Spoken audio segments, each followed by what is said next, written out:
everyone for joining us for the September CIM Vancouver presentation. Today we're having a presentation from Brandon Macdonald and James Scott on the strategic plan for Macmillan Pass. Before we get into the presentation, just like to go through a couple of items and updates for the group. Just a bit of a safety share. I think looking out the window today, I probably should have made this more about the rain, but with the return to school for the year and the fact that a lot of people have been working from home for quite a while, just be cognizant of not all of the current road users have been driving through the whole COVID shutdown in Vancouver. And even those that were driving during that period, they were probably driving at higher speeds than what they normally would do due to the decrease in traffic. But the school zones, just be extra cautious around school zones because those speed limits are in place and the kids are going back and forth and they're going through at odd times. And just looking out the window here today, we're looking to get anywhere between 20 and 75 mils every day between now and the weekend. This morning driving into the office, I noticed that there were some people struggling to feel comfortable in the wet conditions, and so they were taking, I come around the Barnett Highway, they were taking that quite slowly at 60 kilometer speed when it's normally 80, and that was causing some traffic issues. So just be extra aware of the traffic conditions at the moment. Just a reminder here for people, if you have not yet already, I've received a few notifications of people updating their registrations, but now is a really good time to support the national membership by renewing your membership to that, as well as to the Vancouver membership as well. So just make sure you're up to speed and registered for those things. As far as upcoming events for the national group, we've got a virtual symposium coming up on November 2 to 5. If you're interested in making a presentation to that, you can reach out to Roy Slack or Galen, and there's an email address there, or a web link, I should say, to the location where you can reach out to them for that. And also, if you're interested in being a sponsor for that event, they would love to hear from you. I'm pretty sure most people are aware, but we do have a LinkedIn group for CIM Vancouver. If you're interested in being part of that, if you are not already, please reach out to anyone on the executive. So myself, Mary Jane Piggott, or my co-chair, Yvonne, and we're happy to connect you through to those things.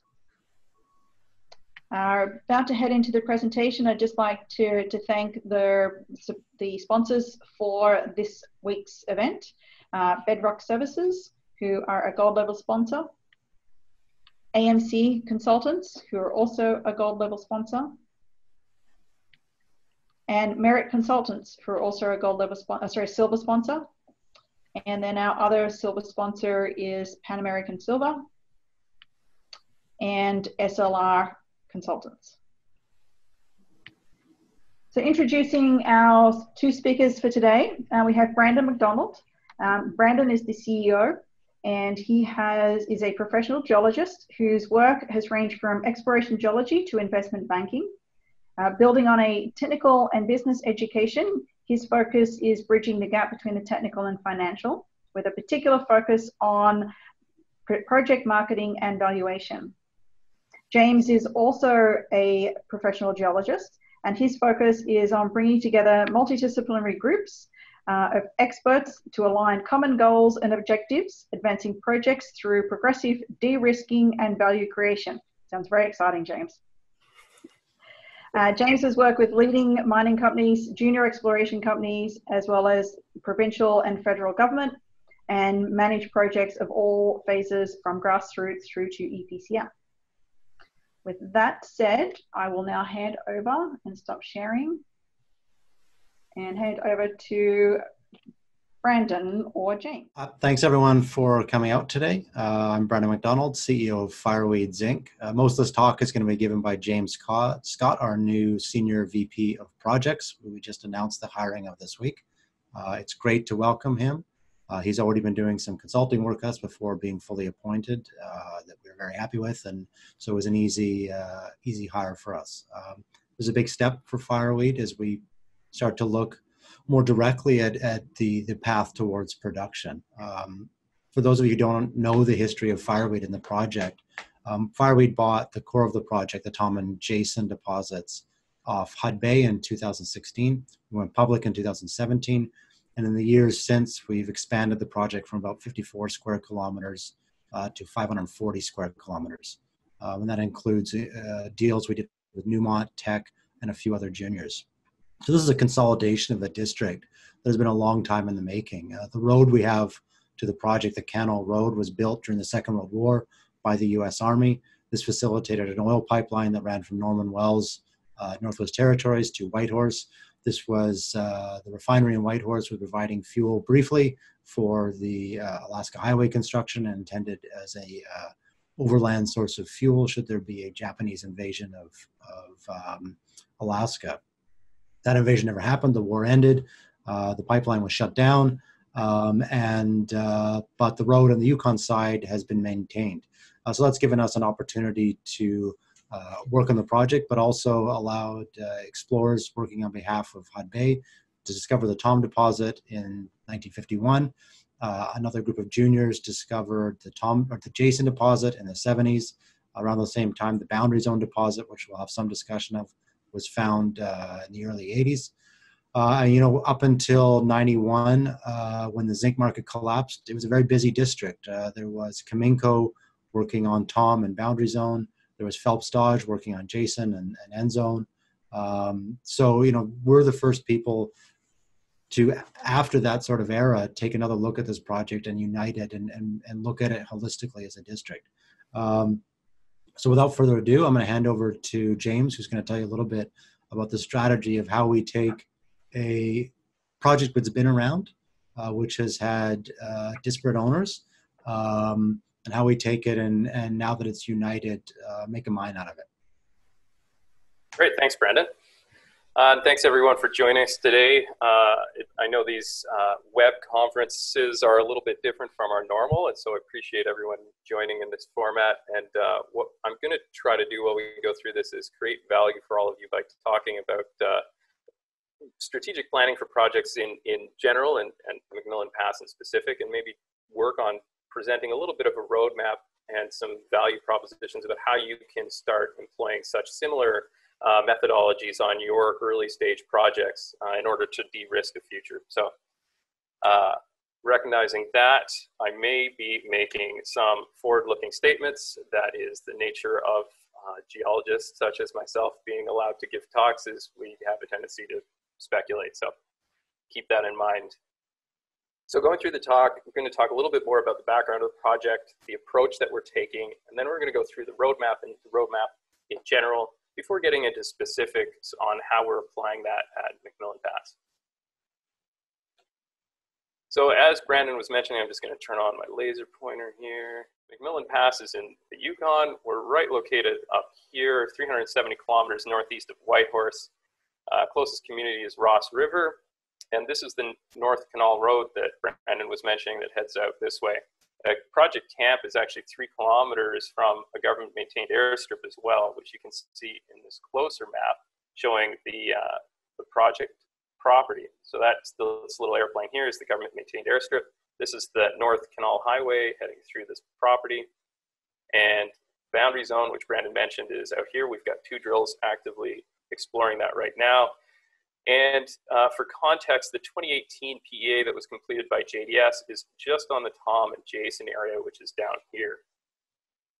So in the 2018 PEA, it was just those 2 zones. It was really the purpose of that was to indicate the potential of the project. But since then, some major changes have happened that we believe will improve things that need to be included in a subsequent PEA. Things such as the government committing to $71 million in funding for access road improvements.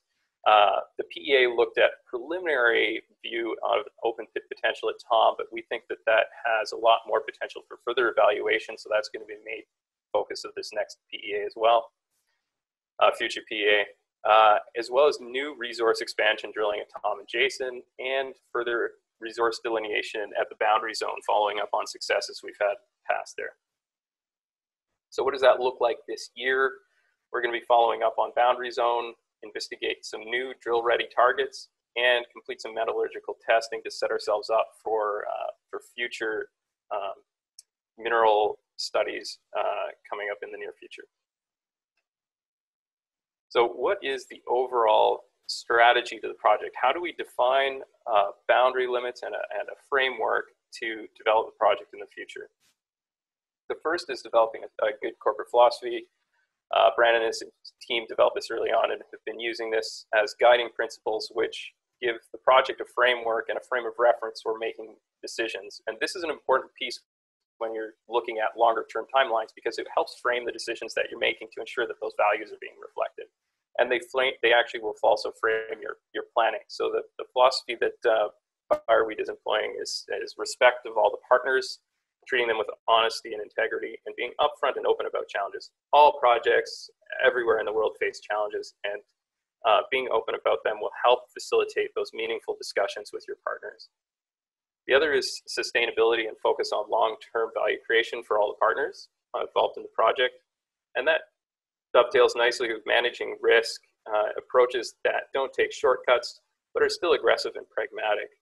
And then that affects well with overall commitment to the project, with reflected in Fireweed's case with management ownership, continued investment, and follow through on commitments. So when we're looking at that on a project level, what does that translate into actionable things that we can really take to the ground and run with? And so in this project, what we're going to focus on is consultation as an integrated part of the design process, rather than an afterthought or something that comes after the design period. And related to that is the parallel development of the pre-feasibility study and the permit documents. So we'll go through that in a little bit as well. But really it comes down to investing the time up front, be transparent and collaborative, reducing design risk, and build the project support from the first principles.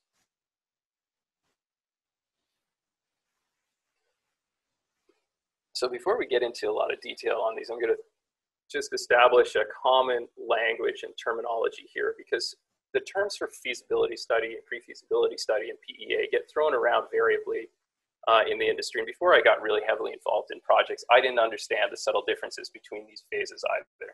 So I'll just go through those quickly, which is preliminary economic assessment really focuses on the technical and economic viability of the project. There's usually not a lot of other considerations, and it's looking primarily at off-the-shelf proven technologies that have been demonstrated before. So pretty simple, 9 months kind of project length. Then the project evolves into pre-feasibility stage. And the key distinction here is the difference between pre-feasibility and feasibility. Where pre-feasibility, the main part of that is the evaluation of multiple options for different program components. So this is where you do a thorough investigation of components like where are we going to place the tailings facility?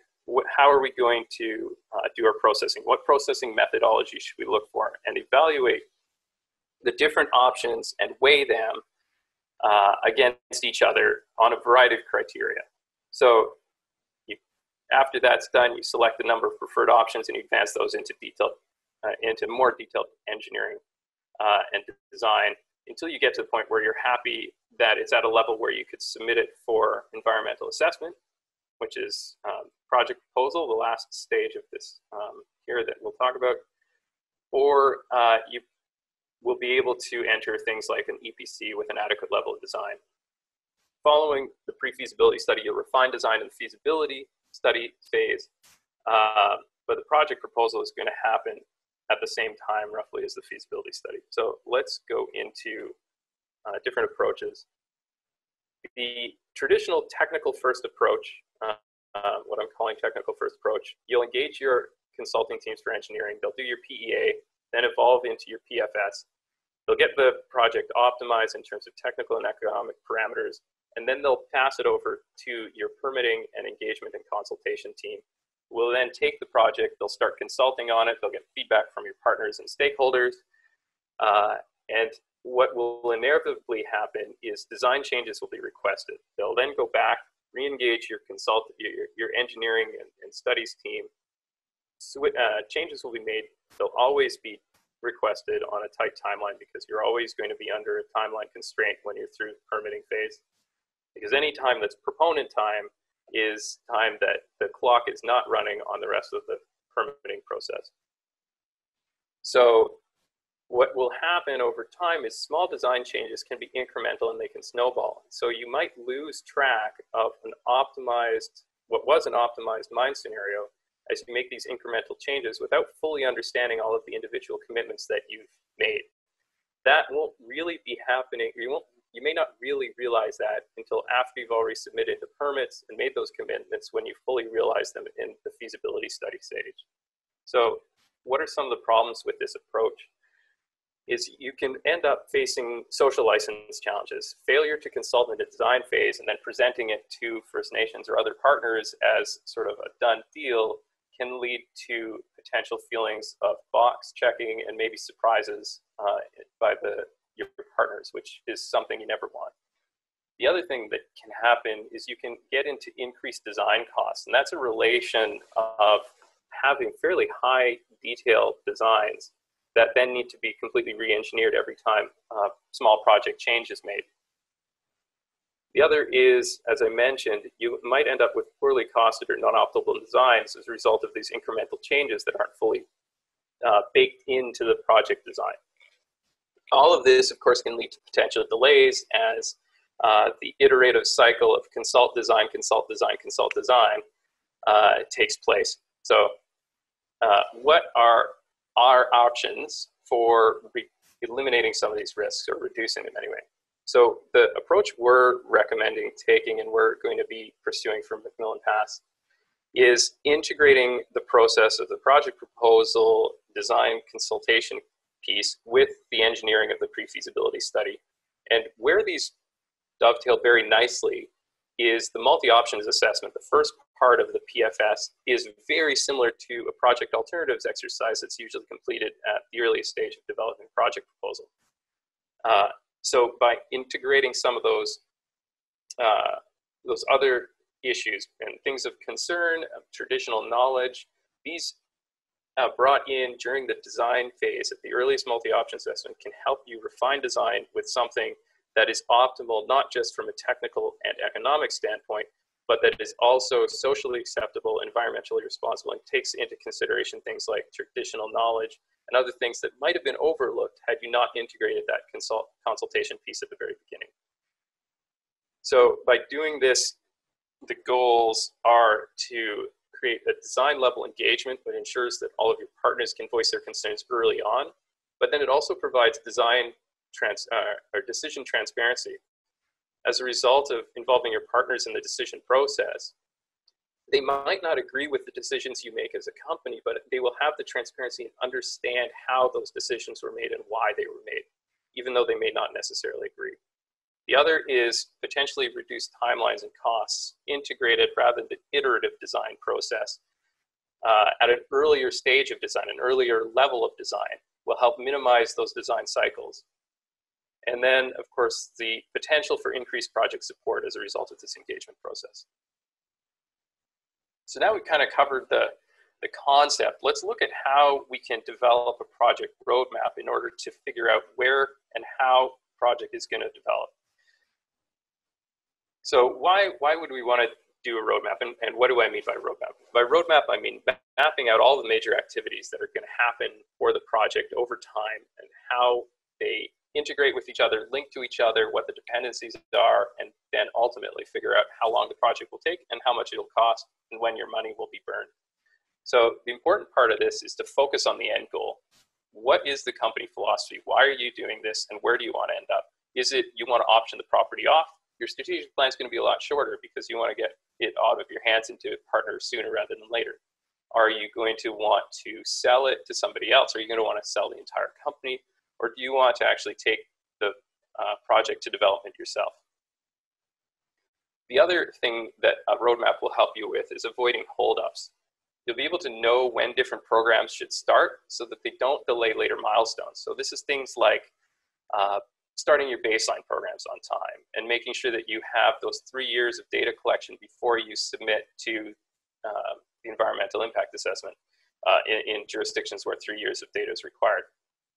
So understanding when you would want to submit those proposals will help you plan when to start those baseline programs.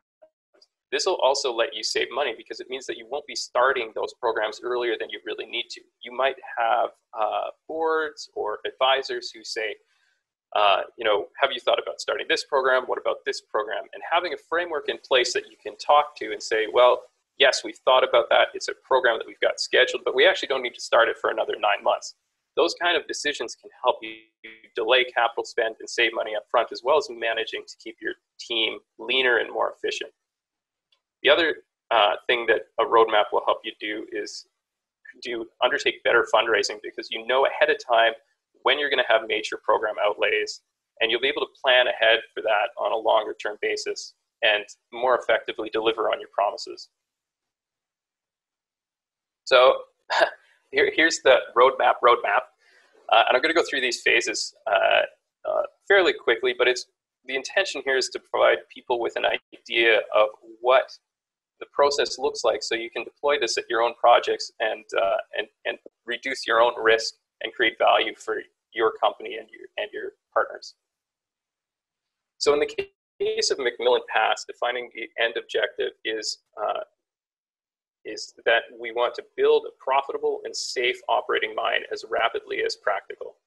And to do that, we also want to stay open to the right partners who will help Fireweed achieve this objective, or who will take up the mantle on Fireweed's behalf in order to run the project forward. So now that we've decided where our end goal is, that we want to have this built as a project, we want to plan backwards and through the different project phases so that we can conceptualize the different activities that need to go into that. So targeting operations as the end goal. Before that, we've got to go through a construction phase. To get to construction, we will have a permitting phase. To enter permitting, we've got to get through studies. These two are, of course, somewhat linked, as we went through earlier. To get to studies, we have to have an adequate level of resource definition, whether that's inferred for PEA or indicated for PFS. And then there's the earliest stage, the building block that is all based on, which is successful exploration. So if you've got a company that's at this stage, you want to know what your plan is going to look like and how you're going to navigate those steps so that you can do it as efficiently as possible. So now that we know our project phases, we can talk about the major programs. These are the major buckets into which all of the activities that your project is going to fall. And this might be different for every project, but they're fundamentally going to be fairly similar, because there's only so many ways to take a project from exploration through to development. So just as example of some of these things, you've got, again, the studies, exploration, reserve definition, First Nations project partnerships, consultation engagement, these kind of activities. Once you've mapped out your major program buckets, then you can start looking at your key subcomponents. And these are the project things that will take up 90% of your time and 90% of your budget. These are the big chunks that everything else either relates to, falls out of, or ties to directly. These are what are your big rate limiting steps, and identification of these early and understanding how they relate to each other is going to be important for you to plan out how your project will be executed. So the next thing that happens is developing your component relationships. This is where you look at, for X to happen, Y has to happen, which depends on Z happening, but A and B might also directly or indirectly affect those things. And mapping that out is an important exercise, which is typically the most time-consuming part of this exercise, and should ideally engage your team, get them all together, get them talking about the project more holistically. Realize that you can't accurately schedule down on some of these activities as you go through this process, and that you might need to identify what we would call child activities, ones that are sub-activities, that you need a higher level of detail on some of these in order to really create accurate dependencies. This is where you put in things like seasonality, which is a key part of exploration, and how does the seasonality affect that? When can you go into the field? When do you have to exit the field? And those kind of linkages into the project to get robust project logic. Now, that whole piece could be a sort of course on its own, and I'm sure it is. But at this point, we can just talk about it at that level, which I think gives a good overview. Once you've got those linkages in place, the next step is to determine the activity durations. And this could be done at the same time if you're doing it as a workshop with your team. This is looking at things like, do you have any activities activities that have fixed start or end dates, looking at things like project seasonality, evaluating the past performance on the project, things like how many meters per day per drill have you been able to observe over time on your project. You also here would apply things like benchmarking, looking at other projects, ideally in the same jurisdiction, and how long have they taken through things like different permitting stages, or how long did it take them to do their pre-feasibility study or feasibility study. And then it might also be necessary to employ some technical experts to provide you some professional experience on their observations from these phases as well. Remember that at the early stage, especially when you're looking at something that might be 7 or 8 years out, the exact durations and the timelines are not going to be right, but they will be indicative and they will help you do planning. There's I think a quote that goes, "All models are wrong, but some are useful." And that's especially true here. What you want to do is make sure that your model is going to be a useful one for planning to define your timelines as the project advances. So once you've done all that work, then you kind of get the big payout, which is looking at what your critical path is. And your critical path can be spat out by a piece of software like Project. The easiest thing, you just click a button, but there's important considerations to that as well. So first, what is the critical path? And the definition of that is a series of activities that follow each other backwards from the end all the way to the start with a zero lag in between. And that's great, and that is the one single critical path, but you should always be aware that there might be other activities on the side that are within a few months or half a year of falling onto that critical path. So things can move from being non-critical right on the critical path if you have, say, a seasonality delay. These are important considerations to know and to be aware of when you're designing your project schedule, and then when you're actually executing and keeping an eye on these things. So once you've built all that out, it's now a good idea to sit down with your team again and do the gut check phase. Does this look right? Does this look achievable? And are there any pieces where this fell apart? And your team knows your project better than anybody else, and they'll be able to poke holes in that and help you come out with a better outcome. Once you've done all that, you're now at the final stages of building your powerful communication tool and planning tool, and that is developing the cost model around it, which will tell you when and how you're going to need to plan to do your fundraising and how your costs are going to flow out. It will let you then communicate more accurately to stakeholders, partners, regulators, investors, and potential acquirers what timelines you're looking at and total costs pre-development. So let's now look at Macmillan Pass as a case example. We're not going to get into the details of this. The work that we've been doing is still preliminary, and the board hasn't even seen it yet, so I'm certainly not going to be showing everybody here all the fine details, because my position probably won't last very long. So what are the critical paths at Macmillan Pass? There are two fundamental routes that the path goes through. The first is through engagement with First Nations partners and regulators, consultation on baseline program designs, and then execution of the baseline programs. These are things like water quality sampling, surface water analysis, aquatic life, wildlife, all these other activities that are necessary to understanding the potential impacts of your project. From the other side is the field activities that are the drill-based activities. So right now, exploration drilling, and then following that with defining your inferred resource, and then leading to defining the indicated resource. And these are some major programs. But the two of these are, in the case of this project, about 6 months apart from each other. Once they then join up at the PFS and project proposal stage, they go through a single critical path that passes basically through permitting, through the early phase, through YESIB, then through the Yukon Water Board, and ultimately to construction, commissioning, and operations. The important thing to note is you might look at this and say, well, James, there's a whole bunch of missing activities. You don't have EPC, you don't have EPCM, you don't have a feasibility study. You don't have any owners planning and hiring and anything. Well, that's all true. And the reason that it's not shown on here is because those activities have enough slack in them that they can be started or ended in a way that they don't fall directly onto your critical path. And recognizing which of those activities you have flexibility in execution of is an important component in planning the detailed phases, which is something that would happen after this phase. So what does the actual project schedule look like for the project?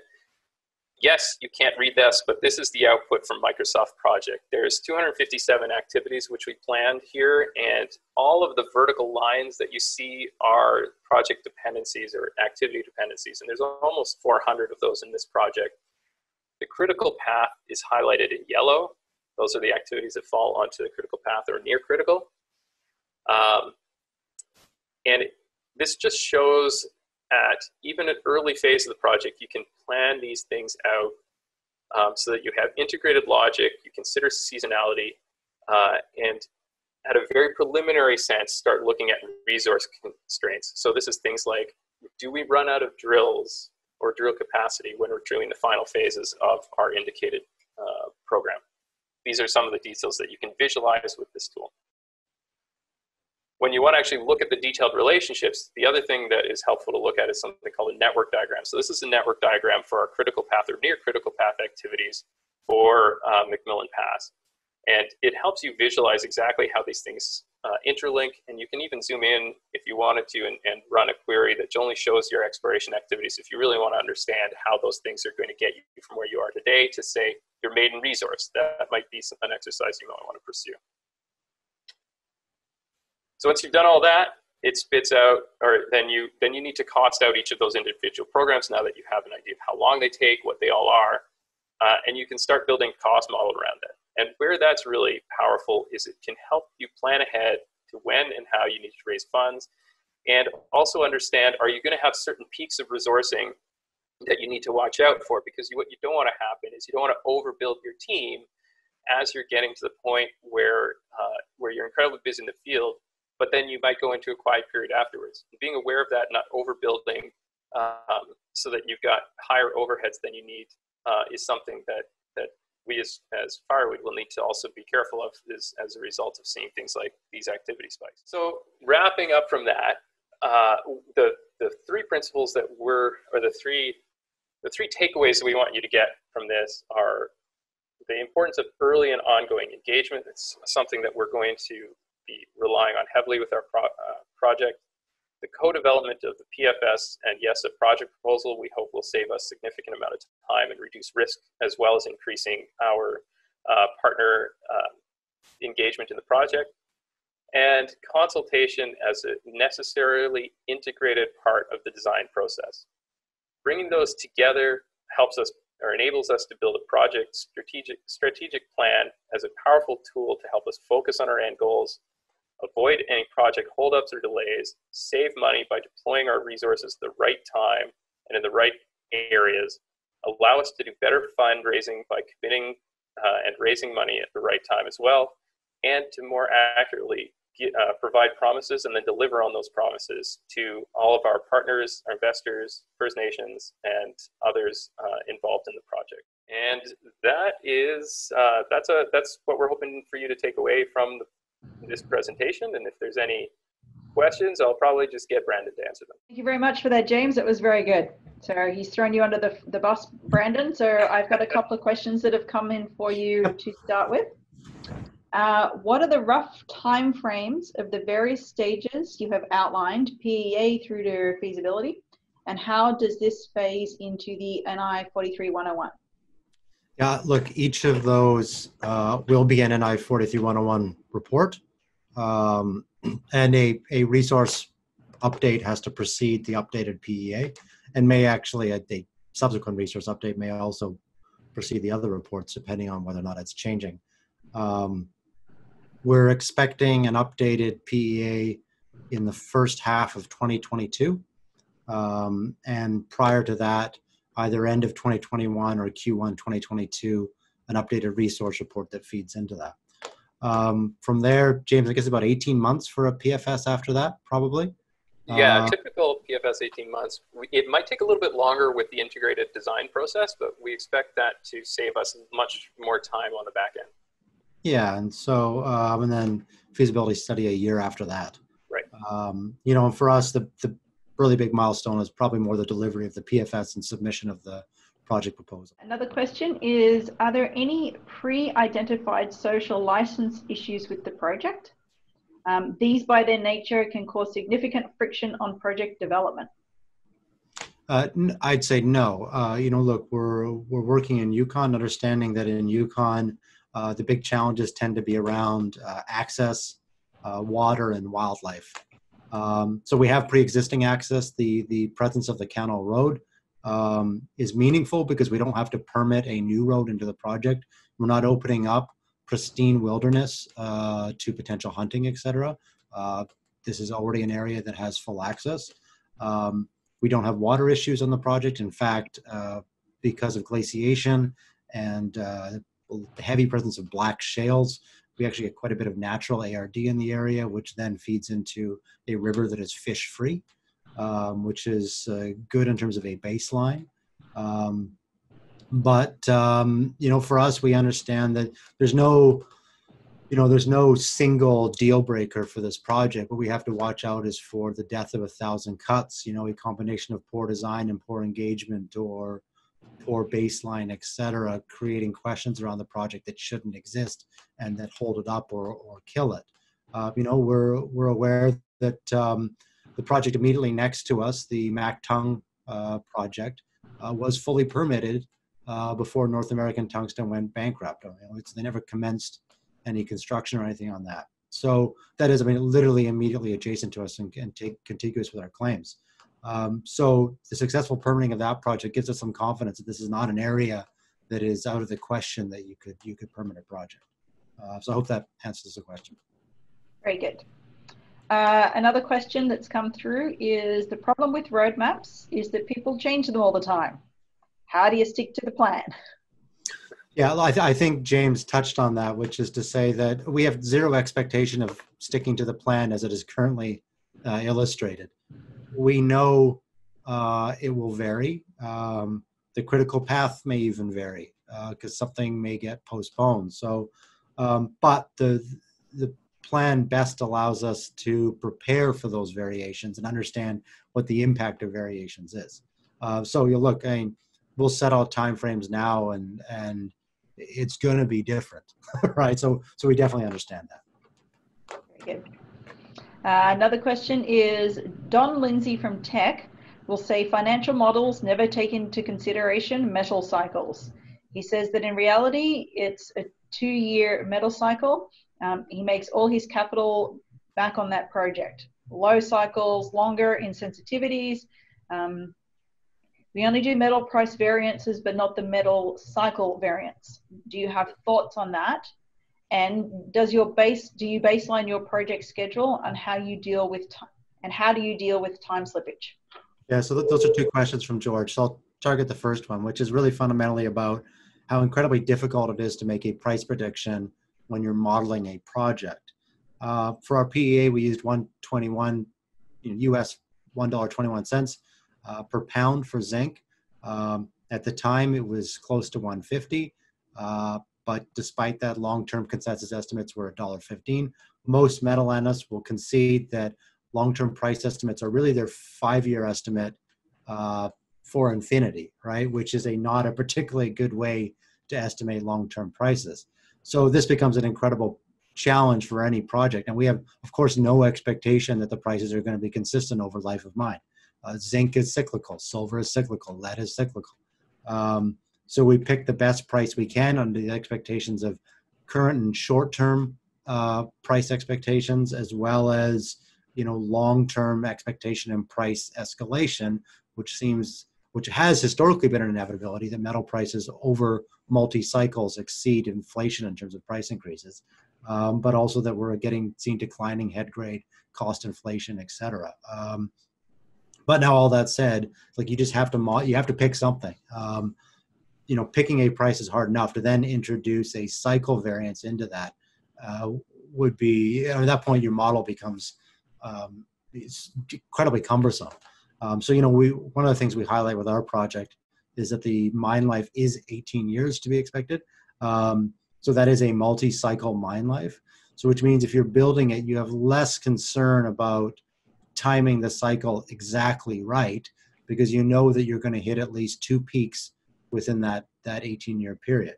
And that's the best you can hope for, right? I mean, if I could predict metal prices and cycle periods, I would probably be a billionaire hedge fund manager.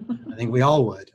So it's just not something that I think anyone realistically does. And even those that are historically proven to be correct, I guess there's so many estimates, there's always going to be someone who got it, right? It's just a random process. So in terms of project schedule and slippage, like I said, it's going to happen. Does the total time frame move? Maybe, maybe not. Do other things come in and out of critical path potentially? So look, we have to adapt and change the plan as we go. And particularly the plan, even if we're on target, as we gain more information, we change the plan going forward, even if nothing so far has been off mark, right? So, yeah, that's about what I'd say on that. Yeah. Was the saying, the only constant is change. Yes, exactly. Another question here is the 2018 PEA has 6 different mining methods. Are you looking to streamline the mining methods in the next study? Yeah, absolutely. The 2016 PEA, there was a few, particularly like Almanac, what's that called? That was a very small percentage of the mine plan that probably isn't necessary. Now, look, a PEA, as James said, should be relatively straightforward. You shouldn't use anything cutting edge in it. It should be, you shouldn't be trying to get too cute in your PEA. But that's one of the things that we have to look at in our next PEA is like, how do we simplify and optimize this for sure? Another one here of how have you dealt with COVID-19, which could be rephrased of, has that had much of an impact on what you've been doing? Because we've all been dealing with it in one way, shape, or form. Yeah, first I created a late start this year. The financial impact of COVID-19 completely hamstrung us, sort of in Q2. Thankfully, Q3 things turned around and we raised money, but we had to design a program that reflected the realities of COVID. And this is not just concern over program shutdown. It's really fundamentally concern for the well-being of people who work for us and the communities they return to. The small community of Ross River, 300 people, there's a significant amount of Ross River residents working at our project. If they return to Ross River with COVID that someone like myself might have brought from Vancouver, that could cause a significant outbreak in a community that has a large elder population, that does not have real healthcare resources. So we did a lot of thinking about this. And in fact, if you look at the AME BC website for COVID protocols, you'll see that our COVID protocol manual is actually the example manual for running an exploration program in a COVID world. We've had to twice send people out to get tested because they've had symptoms. Thankfully, both times they were negative. But nonetheless, this is we have to kind of be very careful here. If someone has minor symptoms and they don't think, it's not that such big a deal, it's like, well, unfortunately, it is a big deal, and you have to go out and get tested. And we made it clear to everyone that if you're not feeling well, even if it's not that bad, but it's even a small chance, you're actually sick, get sent out, get tested. You're going to get paid while you're sitting there waiting for your test results. This is not going to cost you money. Don't worry about it. We'll take care of it. So I think eliminating that financial stress for employees is also critical in terms of making sure that they understand that, don't hide something because they need the paycheck. Okay, that seems to be the end of the questions for now. Do either yourself or James have any final sort of closing comments you'd like to leave the group with? Well, just following up from one of the questions is to remember that your project timeline is going to be wrong, no matter how well you plan it. What it does is it gives you a good tool to help navigate the changes as they come and address them and understand what those changes as they happen might potentially do to your project further down the road. So keeping in mind that you're going to be wrong, you're always going to be wrong, but it will still be a useful tool for you to help navigate that process. Sorry, back to you, Brandon. There is one question that's just popped up that's related to your comment about putting things out in the local community.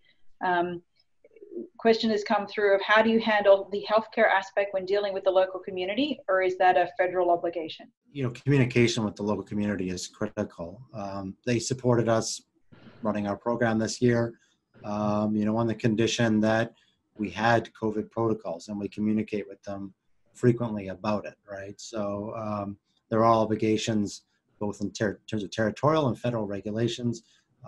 We have to make sure we source people, you know, as close to the project as possible to, you know, not bring people from COVID hotspots. But you know, it's challenging, but it's manageable, you know, and it means that the company has to take it seriously, and you have to impress upon the employees to take it seriously as well.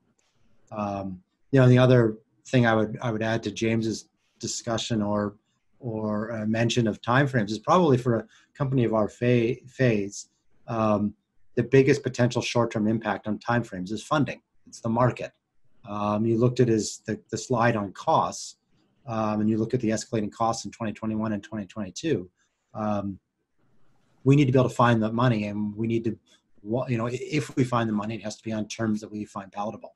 So, you know, you look back at Fireweed's IPO at 2017. We had a very good fundraising year in 2018, not so good in 2019.